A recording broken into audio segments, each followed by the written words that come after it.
TRVL update just because I'm quite busy out here in El Salvador, and I'm trying to do a lot of things here for Dtravel and for TRVL. And so while I still have my investment in QANX, I'm not touching that because I know that quantum computing is going to break Bitcoin in the future. And I think anyone who doesn't have a little bit of this token is mental nuts. Like this is your pension, isn't it? This is your guarantee for retirement early, but not financial advice. But hey, so we're coming into this area, huh? We're coming into this area of interest. Now, the last week I was talking about this area has to hold. Let's not think about lower until we see what happens here at this area. That's kind of what I was talking about.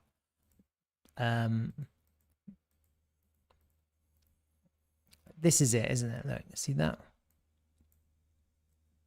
I was thinking about, let's see what happens here first. And nothing's changed, has it? So I didn't say we're going lower. No one knows, yeah? I didn't know that we're going to go lower. But I did kind of last week say, let's see what happens here first. Because until we see what happens here first, we don't know what's going to happen next. Yeah? And right now, we're still not at the place where we're going to get the big test. I did say possibly the POC was front run. And I did say that possibly we would come back down for a real test of the point of control and this trend line. And that's kind of what we want to see, isn't it? We really want to see a reaction. We want to see this area hold, don't we? If we get that and then we start to go up with a nice volume and a nice reaction, then this is it. That's it. The bottom's in. And that's what we got. Yeah. And if not, then we're going lower. And it's really that simple. Let's not think lower until we see what happens here where the price should hold. It's the overall point of control. We've got this funky trend line that hasn't really been tested since we faked out of it here. It was tested there. We kind of didn't test it here. And so it'd be nice to get a test. It'd be nice to find support here over the next week somehow and see that the price is holding here. If that happens, and then that coincides with the rest of crypto and Bitcoin and everything else, then there's a really good chance that that's it. That's our support hold. And then we can see the price expand to the upside and go right back up to try and get back into this range. There's a little bit of a range here. That's really what we want to see next. And we want to see the price go up, get back into the range, and then push type thing. Get right back up to the value area high. That's what we want to see. We want the price test the highs again. Keep on testing the highs. So at the moment, there's nothing to panic about. It's just a buy the dip opportunity at the moment, coming into an area where the price should hold and find support above the point of control. Okay. I'm going to draw the volume now, but I don't really see any point because I can clearly see there's no real injection of volume in the last few days to change this. Yeah, I can see it on this volume chart. There's no real extra volume that's going to make any difference here. And that's all we're getting right now. The potential for a test, a real test. It's a good place to buy if no one has any of this token. And then we just need to get above some kind of local SR flip. And then we need to just pump up, take out those highs. And this is going to, well, hopefully we'll start to see some volume come in. That's what we want to see. It's the same as what I said last week or the week before. We want to see volume to take the price higher, to higher prices. All right. So that's kind of my weekly QANX update. There's nothing really else to say because it's just kind of doing what I thought it might do. Now we have the test. Let's call that phi. Let's hide that. Let's have a look at these candles. Monthly time frame candles coming to an end. I would like to see the monthly close above the previous month low. I would like to see that. I don't really want to see it close lower. Closing lower would mean that this candle becomes a bearish engulfing, and I don't want to see that on the monthly time frame. So any bulls out there, when it comes to the end of the month, just make sure you buy it up so that we close The close is important. If you're bullish and you want to see this remain bullish without any uncertainty or doubt, then what we want to see is a close above the previous month low, above 2708. Okay, on the monthly time frame. That would be great. Okay, if it closes lower, this becomes a bearish engulfing candle. And while it could be a bear trap, it's also problematic because the price usually, when that happens, it goes up and it rejects from where the bearish engulfing begins. And so that's just kind of what you want to avoid. If you close above it, the previous month low, then it's not a bearish engulfing, and then all it is a monthly level, and that's it. So it's a different kind of meaning to that candle depending on how it closes this month. And so ideally, if you're bullish, let's just keep it closed above the previous month low. Then the next month should be a nice green bullish expanding candle. And then if we can close next month in October, if we can close, is it November, October? October, sorry. If we can close above the previous, it would be the red candle, the previous month high, then you end up with a bullish engulfing, and then this whole thing becomes like a reversal and it becomes extremely bullish.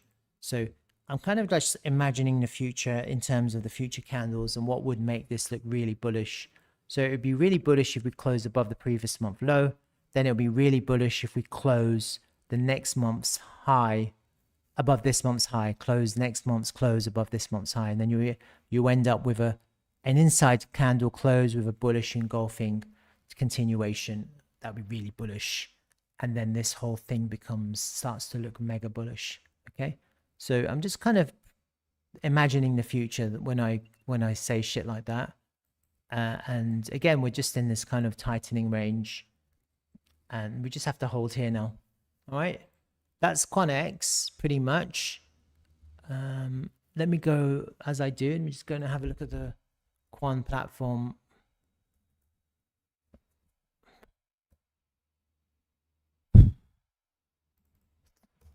X page.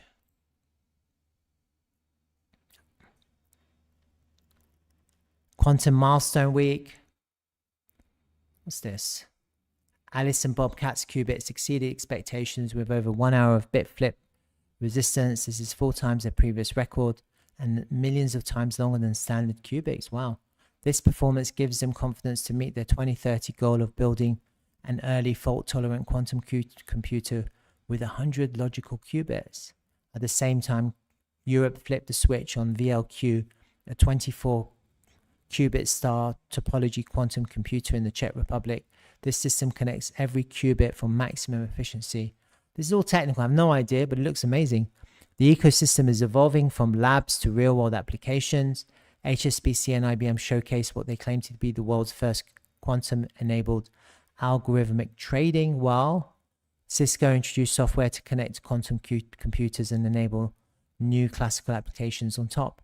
Wow, wow, wow, wow, wow. This is it. This is it. It's gonna happen, yeah?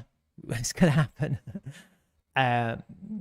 When it happens, you want to be positioned in, and you never want to sell, really, to be honest with you. You can take profit, but you never really want to sell.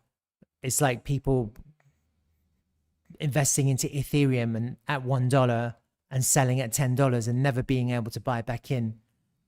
Effectively, you don't want to be in that position. Okay, so this is looking quite exciting, isn't it? That news was just released an hour ago. So this is really interesting. I like that. Still no idea about the mainnet.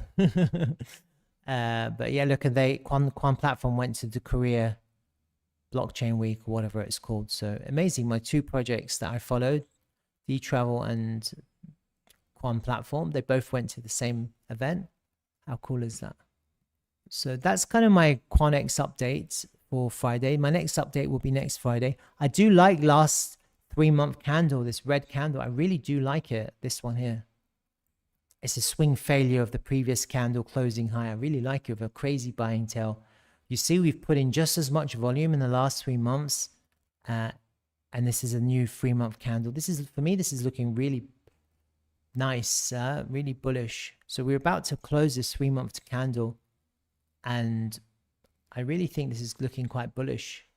These 3 monthly candles, these 3 red months. Look at these. We've got 2 red months. Sorry, 3 monthly candles that are red, and we're only 14% lower. So I think that's really bullish. What's forming here? All right, that's my Friday update. I'm going to create a little video and just cut it and then push it out. If you can just like it, that would be appreciated. Liking on YouTube would be really helpful, actually, because I'm still trying to build my my YouTube page, even though I'm only doing 1 stream a week at the moment. Just because I'm here in El Salvador, I'm just really busy with Dtravel, but I'm at 909 subscribers. So if I can somehow get 91 more, then I can get to 1,000. That would be a real milestone for me. It'd be nice to do that before we have a breakout on QANX, wouldn't it? It'll be fun.